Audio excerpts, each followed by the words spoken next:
اللہ السمیع العلیم من الشیطان اللعین الرجیم بسم اللہ الرحمن الرحیم الحمدللہ رب العالمین والصلاة والسلام علی اشرف الانبیاء والمرسلین وآلہ الطیبین الطاہرین المعصومین الذین اذہب اللہ عنہم الرجس وطہرہم تطہیرا اللهم صل على محمد ولعنۃ اللہ علی اعدائہم وغاصب حقوقہم ومنکر فضائلہم من یوم عداوتہم الی یوم الدین اما بعد فقد قال رسول اللہ صلی اللہ علیہ وآلہ وسلم انی تارک فیکم الثقلین کتاب اللہ وعطرتی اہل بیتی ما ان تمسکتم بہما لن تضلوا بعدی ابدا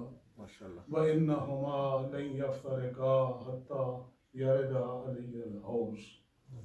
حضرات حاضرین، سب سے پہلے میں یہ دعا کرتا ہوں خلاق کائنات بحق محمد و آل محمد آپ حضرات کی اس محنت کو بارگاہ معصومین میں اجر جزیل کے ساتھ ماشاءاللہ آپ حضرات نے منظوم انداز سے فضائل اور مناقب اہل بیت سنے۔ اللہ کے کائنات ان کی توفیقات میں اضافہ فرمائے اور ان کے ان برہائے عقیدت کو بارگاہ معصومین میں اجر جزیل کے ساتھ قبول فرمائے۔ اور اس کے بعد میں یہ امید کرتا ہوں کہ جو تھوڑا سا وقت میں آپ حضرات کو زحمت دوں، آپ بڑے خلوص کے ساتھ، تعاون کے ساتھ، توجہ کے ساتھ سماعت فرمائیں گے۔ آپ کی خدمت میں پیغمبر اکرم صلی اللہ علیہ وآلہ وسلم کی ایک ایسی حدیث تلاوت کرنے کا شرف حاصل کیا جسے حدیث متواتر طبقاتی کہتے ہیں، جسے ہر دور اور ہر زمانے کے محدثین نے اپنی اپنی اسناد کے ساتھ اپنی اپنی کتابوں میں درج کیا، اور جو حدیث ثقلین کے نام سے جانی اور پہچانی جاتی ہے۔ عزیزان گرامی، بالکل اجمالاً عرض کرنا ہے، وہ دین جس کے سب سے پہلے مبلغ حضرت آدم تھے، جنہوں نے آب و ہوائے جنت میں اس کی تبلیغ کی، پھر اسی سفینہ کی ناخدائی حضرت نوح نے کی، اور اسی کا پرچم حضرت ابراہیم نے نار نمرود میں گلزار کی صورت میں لہرایا۔ یہی دین تھا جس کو چار چاند حضرت موسیٰ نے دور تک پہنچایا، اور اسی دین کا پرچم حضرت عیسیٰ نے چرخ چہارم تک پہنچایا اور بلند کیا۔ یہ ان مختلف ہاتھوں اور معصوم ہاتھوں سے ہوتا ہوا تھا۔ پیغمبر کے پاس جب دین پہنچا تو پیغمبر نے اس دین کا پریرا کعبہ قوسین او ادنیٰ تک بلند کیا۔ کعبہ قوسین او ادنیٰ تک اس کا دین کا پریرا بلند کیا۔ اب وہ وقت آ گیا، پیغمبر نے بالکل بغیر کسی لگی لپٹی کے کہا، میں اس دنیا میں رہنے کے لیے نہیں آیا، میں جا رہا ہوں۔ اب باب نبوت ہمیشہ ہمیشہ کے لیے بند ہے، کوئی نبی نہیں آ سکتا، کوئی رسول نہیں آ سکتا۔ رسالت اپنے سارے مدارک طے کرنے کے بعد ختم نبوت پہ پہنچ کے تمام ہوئی۔ دین کو قیامت تک رہنا ہے۔ اس دین کو ایز اٹ از باقی رکھنے کے لیے صحابہ کام نہ دیں گے، جاننے والے کام نہ دیں گے، یہ میرے اپنے اہل بیت ہی ہیں جو دین پہ کسی قسم کی آنچ نہ آنے دیں گے۔ میں اس دین کی حفاظت کے لیے اور آپ کی ہدایت کے لیے دو چیزیں چھوڑ کے جا رہا ہوں، ایک اللہ کی کتاب، ایک اپنی اہل بیت۔ اگر میں اس کو ایک جملے میں عرض کروں کہ کتاب خدا امت کے لیے نصاب ہے اور اہل بیت امت کے لیے استاد۔ اہل بیت امت کے لیے استاد ہیں۔ اور بسا اوقات لوگ کہتے ہیں جی سب یہ اہل بیت نہیں، اصل میں بات یہ ہے، یہ وہ لوگ ہیں جو ابتدائی میں خیر القرون ہی میں درس اصلی باب سے بھٹک گئے تھے اور اصلی راستے سے دور ہو گئے تھے، لہذا آپ تعویلیں کرتے ہیں، کبھی ادھر گرتے ہیں کبھی ادھر گرتے ہیں۔ اگر آپ اس حدیث کے لفظوں پہ غور کریں، بہت سارے معنی آپ کے سامنے خود بخود واضح ہو جائیں گے۔ پیغمبر نے فرمایا انی تارک فیکم، میں تم میں چھوڑ کے جا رہا ہوں، اور دو چیزیں چھوڑ کے جا رہا ہوں۔ یہ دونوں لفظ نہیں بتا رہے، جن میں چھوڑ کے جا رہا ہے وہ اور ہیں، جن کو چھوڑ کے جا رہا ہے، جن میں چھوڑ کے جا رہا ہے وہ اور ہیں۔ تھوڑا تھوڑا میرے ساتھ بولتے آئیے گا، انشاءاللہ بڑے آرام سے یہ وقت گزر جائے گا۔ جن میں چھوڑ کے جا رہا ہوں وہ اور ہیں جن کو چھوڑ کے جا رہا ہوں وہ اور ہیں۔ یہ میرا اعلان دعویٰ ہے، پیغمبر نے بالکل یہ نہیں کہا میں اتنے حجرے چھوڑ کے جاتا ہوں، اتنے صحابہ کرام چھوڑ کے جاتا ہوں، اتنے اونٹ اور گھوڑے چھوڑ کے جاتا ہوں، اتنے مکانات چھوڑ کے جاتا ہوں، اتنی بیویاں چھوڑ کے جاتا ہوں۔ بالکل پیغمبر نے کسی ایک چیز کا بھی ذکر نہیں کیا کہ میں صحابہ چھوڑ کے جا رہا ہوں، حجرے چھوڑ کے جا رہا ہوں، جانور چھوڑ کے جا رہا ہوں۔ پیغمبر نے فرمایا میں تو جا رہا ہوں، دو چیزیں چھوڑ کے جا رہا ہوں۔ عزیزان گرامی، اور یہ آپ کو اس اگلے لفظ سے واضح سمجھ آئے گی جب کہا نا ثقلین، ثقلین کے معنی ہے دو ثقل، دو وزنی چیزیں، اور ثقل اور ثقل کہتے ہیں متاع المسافر کو۔ توجہ، متاع المسافر، مسافر کا سامان۔ آپ نے کوئی مسافر ایسا نہیں دیکھا ہوگا جو جب گھر سے چلے سارا گھر ہی ساتھ لے کے جائے، نہیں، جب مسافر سفر پہ جاتا ہے تو ضرورت سفر کے مطابق وہ سامان لے کے جاتا ہے۔ پیغمبر فرماتے ہیں میں ثقلین دے کے جا رہا ہوں۔ ثقلین کہتے ہیں مسافر کے سامان کو۔ اصل وطن پیغمبر کا اعلی علیین ہے، یہاں بحیثیت مبلغ کے آیا ہے۔ عزیزان گرامی، جو دنیا سے پیغمبر کو چیزیں ملی تھی ان کا نام بھی نہیں لیا، جو وہاں سے ساتھ لے کے آیا تھا انہیں چھوڑ کے، جو وہاں سے ساتھ لے کے آیا۔ اب اگر میں یہ کہوں کہ مومنین کرام میں آپ کے درمیان یہ ممبر بھی چھوڑ کے جا رہا ہوں، یہ لاؤڈ سپیکر بھی چھوڑ کے جا رہا ہوں، آپ کہیں گے مولانا ممبر ہمارا ہے، لاؤڈ سپیکر ہمارا ہے، یہ آپ کو چھوڑنے کا حق ہی نہیں، آپ کو تھوڑی دیر کے لیے دیا گیا، بسم اللہ، یہ ممبر ہمارا، لاؤڈ سپیکر ہمارا۔ ہاں، میں اگر کہوں کہ میں اپنا یہ چشمہ چھوڑ کے جاتا ہوں، اپنی یہ گھڑی چھوڑ کے جاتا ہوں، یہ کہنے کا مجھے حق ہے، چشمہ میرا ہے، میرے ساتھ آیا ہے، گھڑی میری ہے، میرے ساتھ آیا ہے۔ پیغمبر کا اصل وطن اعلی علیین ہے، اس دنیا میں بحیثیت مبلغ کے جب آیا ہے تو جو ساتھ لے کے آیا ہے وہی چھوڑ کے گیا۔ یہاں سے جو ملا تھا ان کا تو نام اور ذکر ہی نہیں کیا، اور آپ مظاہر ہے مستقبل میں تو آپ جھانک نہیں سکتے، ماضی میں پلٹ کے دیکھیے، اس دنیا میں جو بھی پیغمبر بحیثیت مبلغ کے آیا ہے وہ سامان سفر کے طور پہ ضرورت وقت کے مطابق چیزیں ساتھ لے کے آیا۔ حضرت داؤد جب دنیا میں تشریف لائے اس وقت آپ کو معلوم ہے زرہ سازی عروج کے اوپر تھی، لوگ لوہے کو گرم کر کے کوٹ کے بڑھاتے پھیلاتے تھے اور اس سے کنڈیاں بنا کے زرے بناتے تھے۔ جب داؤد آئے اللہ فرماتا ہے اے داؤد تیرا مقابلہ زرہ سازوں سے ہے، تیرا مقابلہ ان زرہ بنانے والوں سے ہے۔ النا لہ الحدید وسخر معہ الجبال، ہم نے داؤد کے لیے لوہا موم کر دیا، پتھر مسخر کر دیے، یہ لوگ لوہے کو گرم کر کے آئرن پہ رکھ کے کوٹتے بڑھاتے پھیلاتے ہیں، تو دونوں سرے پکڑ کے کھینچنا، ربڑ کی طرح کھینچتا جائے گا، دھاگے کی طرح مڑتا جائے گا، نہ گرم کرنے کی ضرورت ہے نہ آئرن پہ رکھنے کی ضرورت ہے، تیری طاقت زمانے سے بڑھ نہ گئی، بہت اچھا معبود تیرا شکریہ، زاد سفر کے مطابق مجھے عطا کیا۔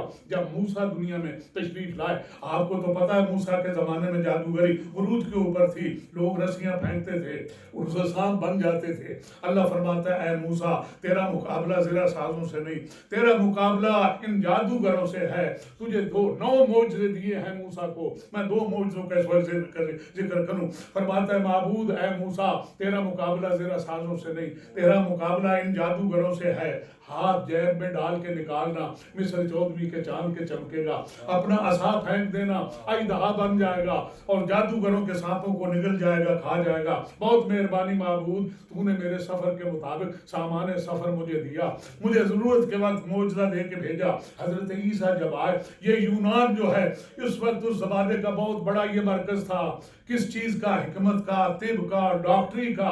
وہ وہاں کے حکماء اطباء مریضوں کا علاج کرتے، ان پہ نسخے آزماتے اور پھر ایک دوسرے کو اطلاع کرتے، تجربے کرتے اور یہ ان کی شہرت تھی اور ان کا ایک خاص مقام ہو گیا تھا۔ حکمت یونانی کے نام سے دنیا میں مشہور ہو گئی تھی طب۔ چنانچہ جب عیسیٰ آئے اللہ فرماتا ہے اے عیسیٰ تیرا مقابلہ نہ زرہ سازوں سے ہے نہ جادوگروں سے ہے، اے عیسیٰ تیرا مقابلہ ان ڈاکٹروں طبیبوں سے ہے، تجھے 2 معجزے دیے جاتے ہیں۔ جب جائے گا یہ لوگ علاج کر کے مر جائیں گے، تھک جائیں گے، جب مریض بیمار رہ کے مر جائے اسے پیر کی ٹھوکر مارنا اور کہنا قم باذن اللہ، اٹھو کھڑے ہو جاؤ، مردہ زندہ ہو جائے گا، عزیزو مردہ زندہ ہو جائے گا۔ تیری طاقت زمانے سے بڑھ نہ گئی، بہت مہربانی معبود، تو نے ضرورت کے وقت مجھے معجزہ دے کے ہی بھیجا، اب آپ تک بات پہنچاؤں اور آگے بڑھوں۔ جب میرے اور آپ کے آقا و مولا اس سفر تبلیغ پہ آئے ہیں، اس دنیا میں بھیجے گئے ہیں، وہ اول مخلوق، اول نور، جو سب سے پہلے خلق کیا گیا تھا، اتنی دیر انتظار کرتا رہا، جب اس کی باری آئی بھیجا جانے لگا، حکم ہوتا ہے اے حبیب تیرا مقابلہ نہ زرہ سازوں سے ہے، نہ تیرا مقابلہ جادوگروں سے ہے، نہ تیرا مقابلہ ڈاکٹروں طبیبوں سے ہے، تیرا مقابلہ ایک عرب شریف کے بدوؤں سے ہے جو دو کام کرنا جانتے ہیں، یا عربی کے شعر پڑھنا جانتے ہیں یا تلواروں سے لڑنا جانتے ہیں، لہٰذا تو دو معجزے لے جا، ایک ہاتھ میں قرآن لے جا، ایک ہاتھ میں حیدر کرار لے جا، اگر کوئی شاعر آئے قرآن پیش کرنا، اگر کوئی بہادر آئے علی ابن ابی طالب کو اذن جہاد۔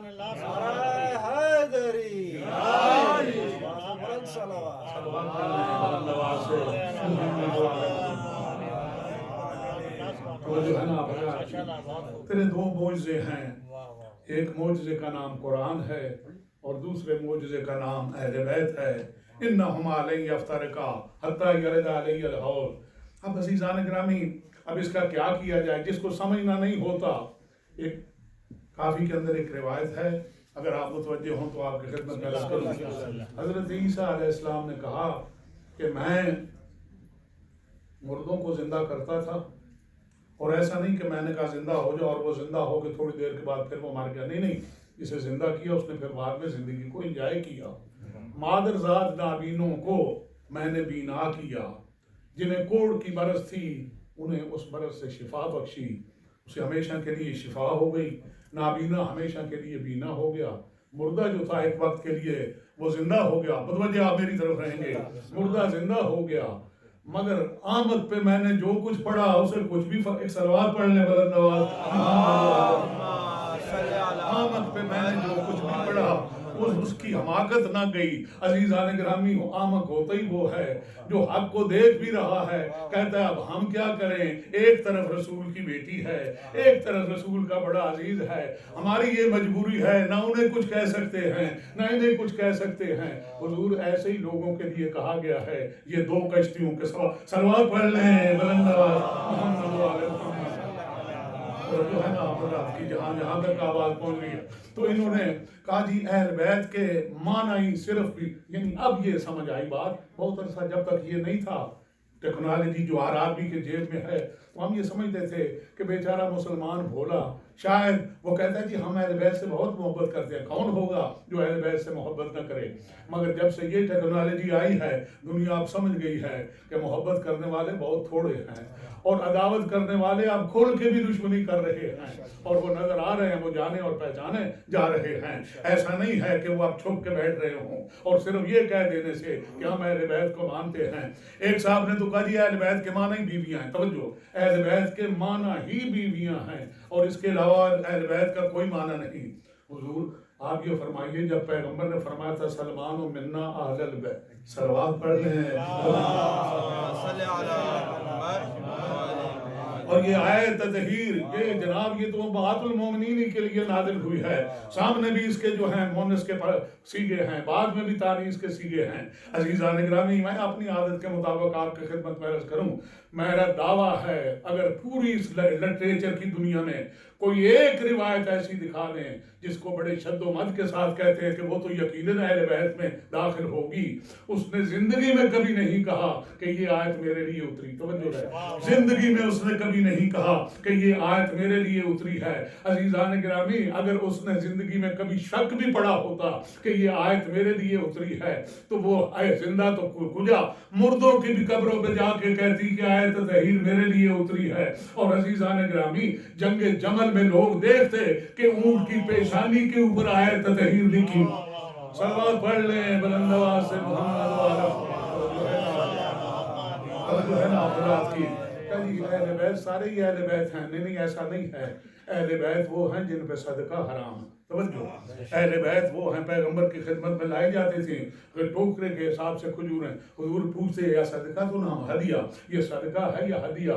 اگر کہا جاتا کہ یہ صدقہ ہے تو صحابہ کرام سے کہتے بسم اللہ کھائیے، تناول فرمائیے، اور اگر کہا جاتا ہدیہ ہے تو پھر حضور اندر بھیجتے کہ اپنے خاتون خانہ میں بھی وہاں بھی پہنچائی جائیں۔ تو عزیزان گرامی، اب آپ کو سمجھ نہیں آئی، مجمع ایک ہی ہے اور کھجوریں بھی آئی ہیں، مگر کچھ لوگوں کے لیے وہ حلال ہیں، کچھ لوگوں کے لیے حرام ہیں۔ صدقہ جن پہ حرام ہے وہ اہل بیت ہیں، خمس قیامت تک جن کا حق ہے وہ اہل بیت ہیں۔ بڑی توجہ رہے آپ حضرات کی۔ اور پیغمبر نے فرمایا ایک مقام پہ لفظ آل آیا، ایک مقام پہ اہل بیت آیا، اور ایک مقام پہ عطرت آیا۔ اور علماء کرام سے پوچھئے، وہ کہتے ہیں آل کی معنی عطرت، عطرت کے معنی آل، نہ پتہ چلے کسی کو آل کسے کہتے ہیں، نہ کسی کو سمجھ آئے عطرت کسے کہتے ہیں۔ آپ گھبرائے اور تھکے تو نہیں نا؟ ایک صلوات پڑھ لیں بلند آواز سے، نہ پتہ چلے آل کسے کہتے ہیں، نہ پتہ چلے عطرت کیسے کسے کہتے ہیں۔ حضور نے فرمایا میں اپنی آل چھوڑ کے جا رہا ہوں، اپنی عطرت چھوڑ کے جا رہا ہوں۔ کل تک قرآن کو بیان کرنے کے لیے میں تھا، جب میں نہ ہوں گا تو قرآن اہل بیت سے سیکھنا، خود ڈکشنری کی مدد سے اسے سیکھنے کی کوشش نہ کرنا، اہل بیت سے سیکھنا۔ یاد رکھیے جو ان کے ساتھ رہے گا وہ نجات پا جائے گا، جو آگے نکلنے کی کوشش کرے گا وہ بھی ہلاکت میں چلا جائے گا، جو پیچھے رہ جائے گا وہ بھی ہلاک ہو جائے گا۔ صرف کامیاب وہی ہوگا جو ان سے متمسک ہوگا۔ اور کہا جی آل کے معنی عطرت اور عطرت کے معنی آل نہیں، آپ اہل لغت سے پوچھئے آل کسے کہتے ہیں، عطرت کسے کہتے ہیں۔ اہل لغت نے بتایا آل الخیمہ اطنابہ، خیمے کی آل اس کی تنابیں ہوتی ہیں، توجہ ہے نا، خیمے کی آل اس کی تنابیں ہیں۔ وآل الجمل اضلاعہ، اونٹ کی آل اس کی پسلیاں ہوتی ہیں۔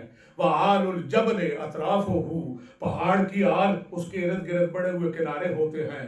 کیوں میرا واجب الاحترام مجمع، آپ نے کوئی پہاڑ ایسا دیکھا جو خود پہاڑ ہو مگر کنارے اس کے اپنے نہ ہوں؟ ایسا اونٹ کوئی دیکھا جو خود اونٹ ہو مگر پسلیاں اس کی اپنی نہ ہوں؟ ایسا خیمہ کوئی دیکھا جو خود خیمہ ہے مگر تنابیں اس کی اپنی نہ ہوں؟ تنابیں خیمے کا عین ہیں، پسلیاں اونٹ کا عین ہیں، کنارے پہاڑ کا عین ہیں۔ آل وہ ہیں جو محمد کے عین، آل وہ ہیں جو محمد کے عین ہوں، جس کے لیے محمد فرمایا انہم منی وانا منہم، وہ مجھ سے ہیں میں ان سے ہوں، وہ مجھ سے ہیں میں ان سے ہوں، وہ مجھ سے ہیں وہ ان سے ہوں۔ اے اللہ ان سے محبت رکھ، اور جو ان سے محبت رکھے ان سے بھی محبت رکھ۔ تاجدار دو عالم کا دربار لگا ہوا تھا، شمع نبوت روشن تھی، صحابہ کرام بیٹھے تھے، پروانے پہ پروانہ قربان ہو رہا تھا۔ بینما جاء علی بن ابی طالب، توجہ رہے آپ حضرات کی، مروج الزاب کے صفحہ نمبر 6 کے اوپر لکھا ہے، جناب پیغمبر نے دیکھا علی ابن ابی طالب آ رہے ہیں۔ پیغمبر کی نظر علی کے چہرے پہ گئی، پیغمبر کا چہرہ مثل گلاب کے کھلا۔ حضرت عباس جو رسول اللہ کے چچا ہوتے ہیں وہ پاس ہی تھے، وہ کہتے ہیں یا رسول اللہ جب سے علی وارد مسجد ہوئے ہیں آپ کا چہرہ اور بھی پر رونق ہو گیا، آپ کا چہرہ اور بھی پر رونق ہو گیا، آپ علی سے محبت کرتے ہیں۔ پیغمبر فرماتے ہیں اے چچا مجھے قسم ہے اس ذات کی جس کے قبضہ قدرت میں محمد کی جان ہے، جس نے مجھے نبوت سے نوازا ہے، میں علی سے بہت محبت کرتا ہوں۔ یہ میں اپنی طرف سے نہیں، میں ترجمہ کر رہا ہوں، میں علی سے بہت محبت کرتا ہوں۔ اے چچا میں علی سے بہت محبت کرتا ہوں، اور جو علی سے محبت کرے میں اس سے بھی محبت کرتا ہوں، اور اے چچا میں علی سے بہت محبت کرتا ہوں، مجھ سے بڑھ کر اگر کوئی علی سے محبت کرتا ہے تو وہ میرا اللہ ہے جو مجھ سے بھی زیادہ محبت علی سے کرتا ہے۔ سروات پڑھ لیں بلند آواز سے، وہ میرا اللہ ہے جو مجھ سے بڑھ کے میرے بھائی علی ابن ابی طالب سے محبت کرتا ہے۔ عزیزان گرامی، آل پیغمبر نے فرمایا یہ میری آل ہیں اور یہ مجھ سے ہیں، میں ان سے ہوں۔ آپ نے ہمیشہ سنا پیغمبر نے فرمایا تھا اولنا محمد، آخرنا محمد، اوسطنا محمد، کلنا محمد۔ ہمارا پہلا محمد، ہمارا آخری محمد، ہمارا درمیان والا محمد، ہم سب کے سب محمد۔ آپ نے کہیں یہ بات سنی؟ آپ کے سامنے تاریخ بشریت بھری پڑی ہے، علماء کے گھرانے آپ کے سامنے ہیں، اطباء کے گھرانے آپ کے سامنے ہیں، حکما کے گھرانے آپ کے سامنے ہیں، شعراء کے گھرانے. میر انیس فرماتے ہیں 5ویں پشت ہے. جب ان کی 5ویں پشت ہے اس کا مطلب یہ ہے کہ وہ 4 پشتوں سے مسلسل شاعر ہیں، مگر جتنا نام میر انیس کا دنیا جانتی ہے ان کے ان 4 بزرگوں کو بھی ایسا ہی جانتی ہے، ان کی آنے والی نسل کو بھی ایسا ہی. نہیں میر انیس اس میں اگرچہ 5ویں پشت ہو مدعی اہل بیت میں، مگر میر انیس اس میں اکیلا ہی میر انیس ہے. پھر ایک سے بڑھ کے ایک آیا، ایک سے گھٹ کے ایک آیا، ایک کے جیسا دوسرا نہ آیا. ایک کے جیسا اگر ملا تو صرف 4 معصومین خانوادہ عصمت میں ملا، جس میں پیغمبر نے فرمایا پہلا بھی محمد، آخری بھی محمد، درمیان والا بھی محمد، ہم سب کے سب محمد ہیں. عزیزان گرامی، منشائے پیغمبر یہ ہے، محمد رسول کی صورت میں جو آیا تھا وہ دنیا سے اٹھ رہا ہے. اس دین کو قیامت تک چلنا ہے. جس محمد کا بھی دور ہو تمہیں وہی حکم ملیں گے جو اس محمد سے ملے، وہی فقہ ملے گی جو اس محمد سے ملی، وہی قانون ملیں گے جو اس. یہی وجہ ہے امام 12 ہیں مگر حکم ایک ہے، امام 12 ہیں مگر مسئلہ ایک ہے، امام 12 ہیں مگر فتویٰ ایک ہے، امام 12 ہیں. ناراض نہ ہونا، خاندان ایک کی سلوات پڑھ لے. جو ہے نا آپ کی. اور دوسرا لفظ ارشاد فرمایا وَعِطْرَتِي اہل بیتی، میں اپنی اہل بیت عطرت. اب عطرت کے معنی کیا ہیں؟ علماء سے وہ کہتے ہیں عطرت کے معنی آل کے معنی عطرت، یعنی پوچھنے والا چپ کر کے چلا جائے، اسے نہ سمجھ آئے عطرت کیسے کہتے ہیں اور آل کسے کہتے ہیں.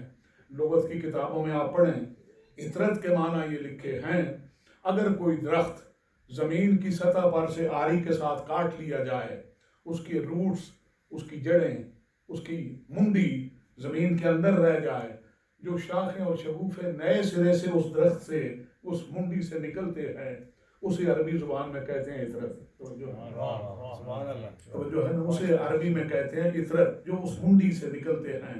آپ نے کبھی دیکھا کہ منڈی تو کسی اور درخت کی رہ گئی ہو، شاخیں کسی اور کی نکل رہی ہوں، وہاں جڑیں کسی اور کی رہ گئی ہوں، شاخیں کسی اور کی نئے سرے سے نکل رہی ہوں، وہاں منڈی کسی اور کی ہو، وہاں جڑیں کسی اور کی ہوں، شاخیں. پیغمبر فرما رہا ہے محمد دنیا سے جا رہا ہے، قوم کو محمد کی ضرورت ہوگی، میں اکیلا محمد جا رہا ہوں، میں 12 محمد دے کے جا رہا ہوں. ایک صلوات پڑھ لیں بلند آواز سے، محمد و آل محمد.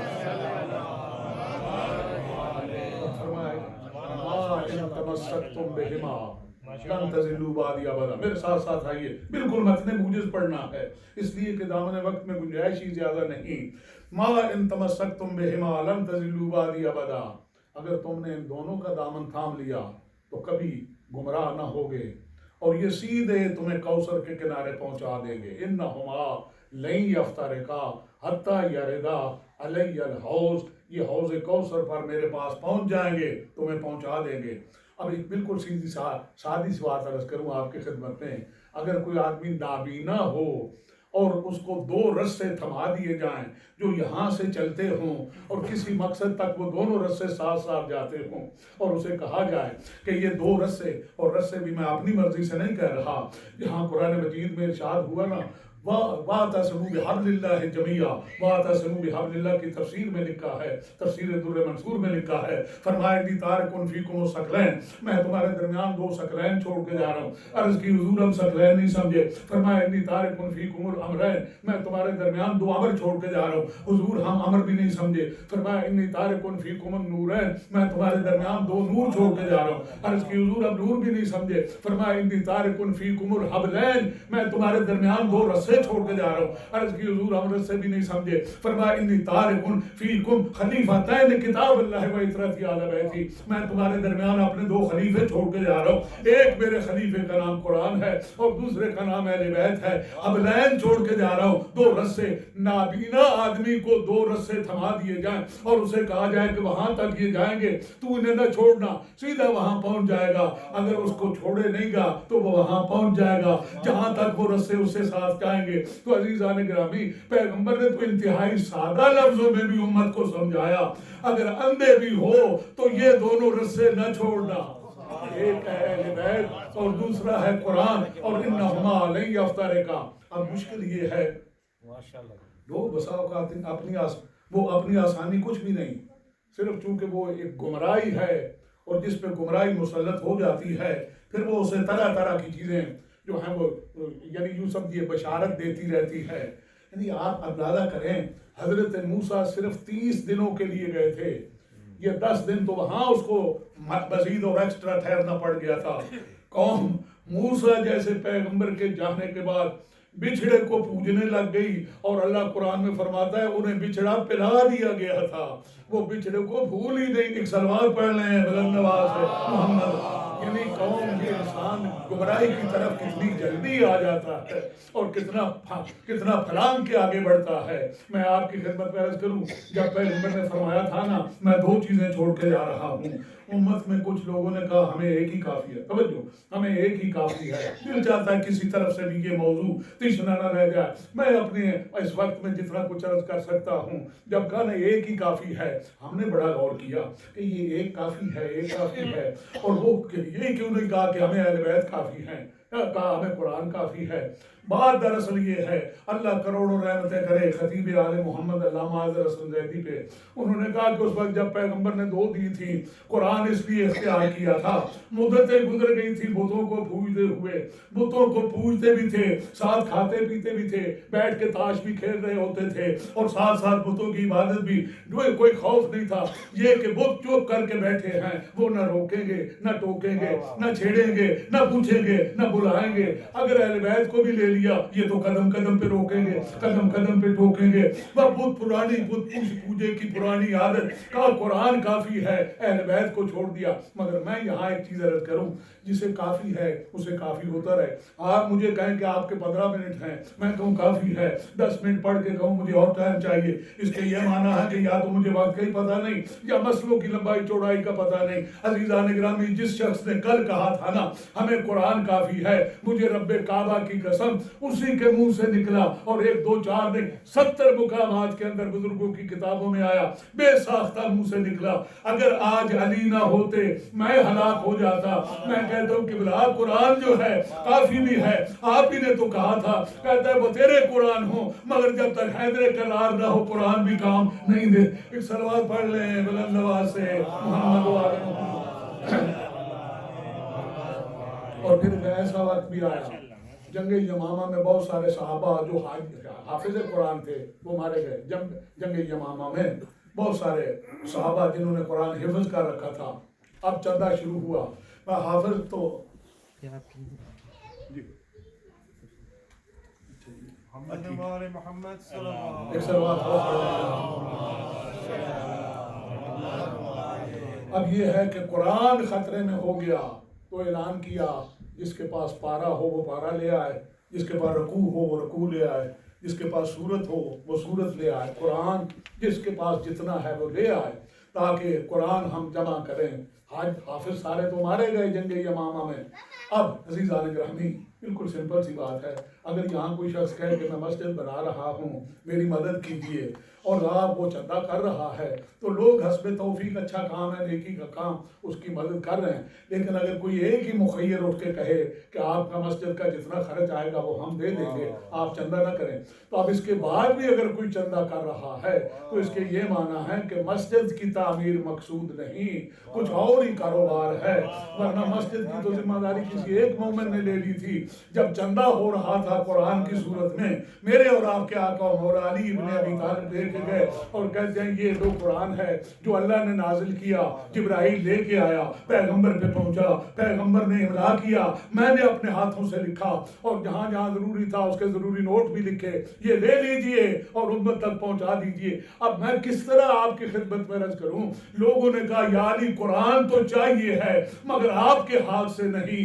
پیغمبر نے تو علی کو کہا تھا انت اخی فی الدنیا والآخرہ، تو دنیا اور آخرت میں میرا بھائی ہے، میں شہر علم ہوں تو دروازہ ہے، ہم ایک ہی نور کے 2 ٹکڑے ہیں، ہم ایک ہی شہر کی 2 شاخیں ہیں، تو مجھ سے ہے میں تجھ سے ہوں. جب پیغمبر دے رہا تھا تو قرآن لے لیا، اہل بیت کو چھوڑ دیا.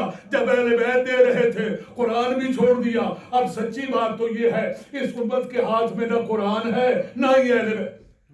صلوات پڑھ لیں بلند آواز سے محمد و آل محمد. اور اگر وہ کہتا ہے کہ ہم نے اہل بیت نے قرآن لے لیا وہ بالکل غلط کہتا ہے. پیغمبر نے بالکل صاف طور پہ فرمایا اگر کوئی شخص یہ سمجھتا ہے کہ علی ابن ابی طالب سے بغض رکھ کے میرے ساتھ محبت کرے گا وہ جھوٹا ہے، اس لیے کہ علی کا بغض اور میری محبت کسی ایک دل میں جمع نہیں ہو سکتے۔ جو شخص یہ کہے کہ قرآن ہم نے لے لیا، یہ کیسے ممکن ہے؟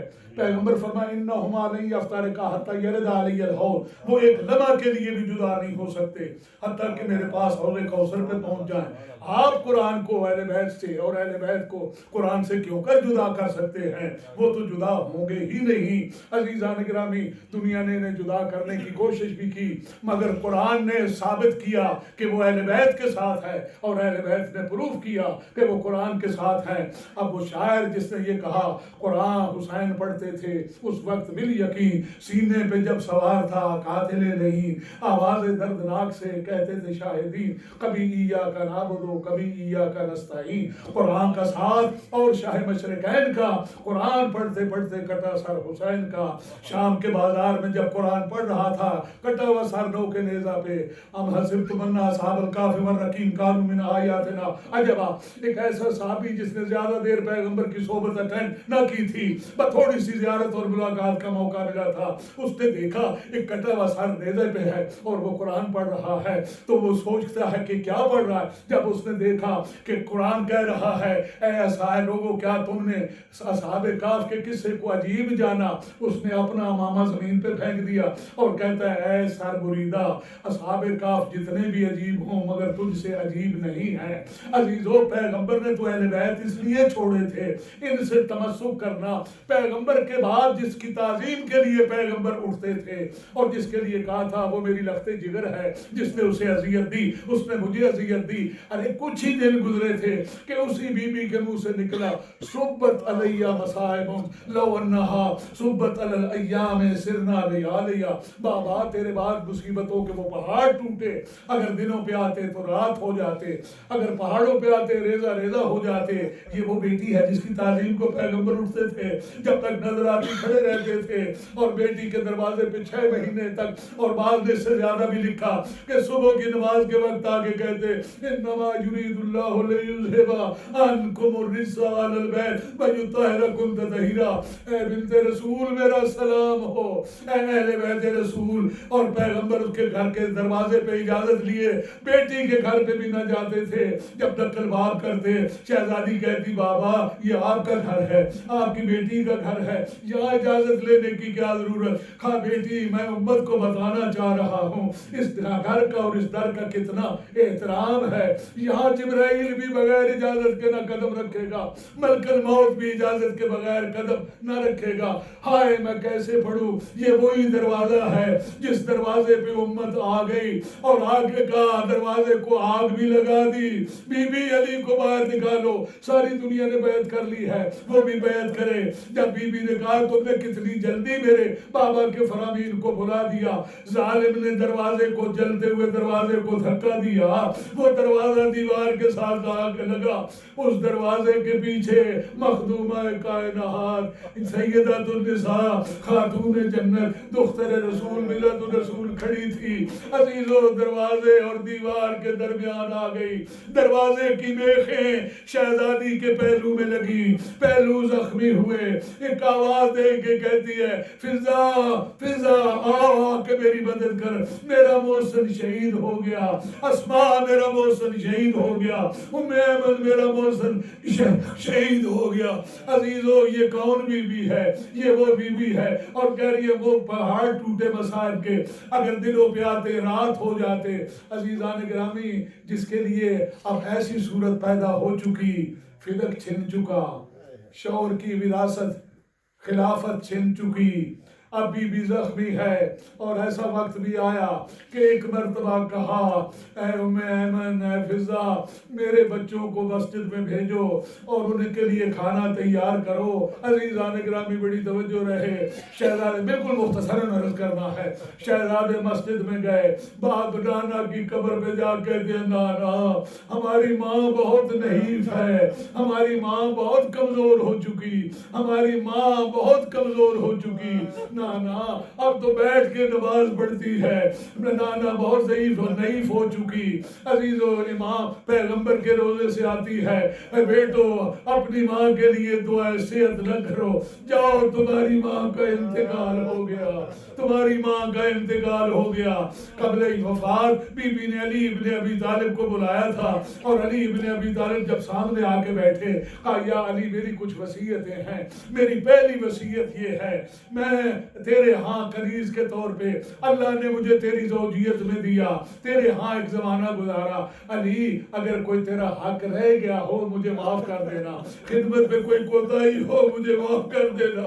عزیز و علی تڑپ گئے اور کہتے ہیں بنت رسول علی کو شرمندہ نہ کر، میرے گھر میں فاقوں سے رہی، چکیاں پیستی رہی، بی بی شرمندہ نہ کر، میں خود تجھ سے شرمندہ ہوں، میرے گھر میں فاقوں سے رہی، چکیاں پیستی رہی۔ عزیزان گرامی علی ابن ابی طالب تو چپ کر کے مسجد میں چلے گئے، بس کی وصیتیں سن کے ایک وصیت ان میں یہ بھی تھی علی میرا غسل و کفن خود کرنا، رات کو میرا جنازہ اٹھانا اور میری قبر کا نشان مٹا دینا، میرے جنازے پہ وہ لوگ نہ آئے جو میرے بچوں کے یتیمی کا سبب بنے ہیں۔ عزیزان گرامی علی ابن ابی طالب گئے مسجد میں چلے گئے، اور جب حسنین آئے آ کے دیکھا حضرت ام ایمن اور فضا کہہ رہی ہیں بیٹو یہاں بیٹھ جاؤ کھانا کھاؤ، تمہاری ماں اس حجرے میں عبادت کر رہی ہے۔ ہم سے کہا جب تک تسبیح کی آواز آتی رہے سمینا زہرا زندہ ہے، جب تسبیح کی آواز موقوف ہو جائے سمینا زہرا بلا اعلیٰ میں چلی گئی۔ عزیزو جناب سیدہ سلام اللہ علیہا کی وہ جوڑی دروازے پہ آئی، آگے کہتی ہے اماں فضا ہمیں بہلاتی ہو، ہمیں بہلاتی ہو، ہم حسنین ہیں، ہم سمجھ گئے ہماری ماں دنیا میں موجود نہیں۔ علی ابن ابی طالب بلائے گئے، علی ابن ابی طالب آئے، علی ابن ابی طالب نے آگے دیکھا جناب سیدہ کی پیشانی کے اوپر چند قطرات ہیں، توجہ چند قطرات، یہ 11 ہجری کا واقعہ ہے، چند قطرات ہیں پسینے کے، اور پہلو میں ایک رکا لکھا ہے، اس پہ یہی وصیت ہے علی کوئی خدمت پہ کوتاہی ہوئی ہو تو معاف کرنا، علی میرے جنازے پہ وہ لوگ نہ آئے جو میرے بچوں کے یتیم ہونے کا سبب بنے، علی میرے بعد میرے بچوں کا خیال رکھنا، علی قیامت تک آنے والی میری اولاد کو میرا سلام دینا۔ اے سادات و مومنین زہرا نے تجھے آپ کو سلام بھیجا ہے، علی ابن ابی طالب کے ذریعے آپ کو قیامت تک آنے والی اولاد کو بی بی نے سلام بھیجا ہے۔ عزیز و علی ابن ابی طالب نے جب یہ دیکھا حکم کے مطابق کہا غسل و کفن کا اہتمام کرو۔ جب غسل دیا جا رہا تھا ایک مرتبہ ایک خاتون اس پردے سے باہر آئیں اور آج کہتی ہے یا علی اگر میت کی کوئی جگہ خشک رہ جائے کیا غسل تمام ہے؟ کہا نہیں نہ تمام ہے۔ وہ منہ پہ پیٹ کہتی ہے پھر بی بی کا غسل نہ تمام رہے گا۔ کہا کیوں یا علی؟ کہا اس لیے آئیے وہ ہاتھ بی بی کا اپنے پہلو سے نہیں اٹھتا۔ علی و علی گئے پردہ کیجئے، علی گئے، علی نے ہاتھ اٹھایا دیکھا کہ زخم ہے۔ اس کا سب سے بہترین ترجمہ آغا وحید آغا خراسانی نے کیا، وہ فرماتے ہیں جب علی نے زہرا کا زخم دیکھا ایک مرتبہ کہا کاش علی مر گیا ہوتا، کاش علی موجود نہ ہوتا، کاش علی مر گیا ہوتا۔ زہرا تجھے اتنا شدید زخم تھا اور تو نے مجھے بتایا تک نہیں۔ غسل مکمل ہوا، علی نے ہاتھ اٹھایا، بی بی کی آواز آئی علی ہاتھ زخم سے اٹھا دو، مگر دیکھنا میری بیٹی تو کوئی دیکھ نہیں رہی ورنہ میری بیٹیاں زخم دیکھ کے مر جائیں گی۔ یہ رسول کی بیٹی ہے جن کی محبت اجر رسالت ہے، جنہیں سکرین کے طور پہ چھوڑا گیا اور پیغمبر کے کچھ ہی دنوں بعد اس کا وہ جنازہ پڑا ہے اور علی کو کفن پہنا رہے ہیں۔ عزیزو جب کفن پہنا چکے حلمو یا اولاد فاطمہ، اے فاطمہ کے بچوں آؤ ماں سے ودا کر لو۔ امام حسن آئے، کہا امی ابھی تو نانا کا زخم تازہ تھا۔ بیٹی چھوٹی آئی، وہ بھی آ کے ماں کا قدم چوم کے کہتی امی میں تو بہت چھوٹی ہوں، تیرے بغیر کیسا گزارا کروں گی۔ عزیزو جناب امام علی فرماتے ہیں زینب میری بیٹی کدھر ہے؟ فضا ہاتھ جوڑ کہتی ہے مولا زینب نے آج تک آپ کے سامنے ہو کے کوئی بات نہیں کی، آج زینب کا وہ آسرا اور وہ ٹوٹ گئی۔ زینب تو جو بات کرنا چاہتی تھی وہ بھی ماں کے پردے میں کھڑی ہو کے کرتی تھی۔ یا علی حول وجہ کا الہائے، اپنا چہرہ دیوار کی طرف کر لیجئے۔ علی نے چہرہ دیوار کی طرف کیا، آنکھوں سے آنسو روانہ ہوئے اور ایک آواز آئی اے بابا سے پردے کرانے والی کوفے میں جب جاؤ گی یاد کرو گی، کوفے میں جب پہنچو گی یاد کرو گی۔ عزیزو بابا سے پردہ کرانے والی بیٹی اپنی ماں کے منہ کے اوپر منہ رکھتی ہے، اشارہ کر کے دیا بابا مجھے ماں کے ساتھ دفن کر دے، مجھے اس دنیا میں نہیں رہنا ہے۔ کہا نہیں بیٹی تجھے ابھی بہت سے کام کرنے ہیں، تیرے ذمہ ابھی بہت سارے کام ہیں۔ عزیزو میرے امام فرماتے ہیں بیٹا حسین آؤ نا آپ بھی ودا کر لو۔ امام حسین کہتے ہیں بابا میں نے سنا ہے مریم نے کفن میں عیسیٰ کو بلایا تھا، میں جانتا ہوں میری ماں فخر مریم ہے، مریم سے کم نہیں، اگر بلائے گی تو جاؤں گا، اگر نہیں بلائے گی تو نہیں جاؤں گا۔ عزیزو وہی ہاتھ جو پہلو سے نہیں اٹھتا تھا، بندے کفن کھل گئے، آواز آئی الیہ الیہ بلیہ، آؤ میرے کربلا کے پیاسے، آؤ میرے مسافر بیٹے، آؤ میرے مظلوم بیٹے، کربلا میں بلاؤں گی میری آواز پہ لبیک کہنا، بیٹے تیری ماں کا آخری وقت ہے۔ مورخ لکھتا ہے رات کو جنازہ چلا، اس جنازے کے نیچے ایک چھوٹا سا بچہ تھا،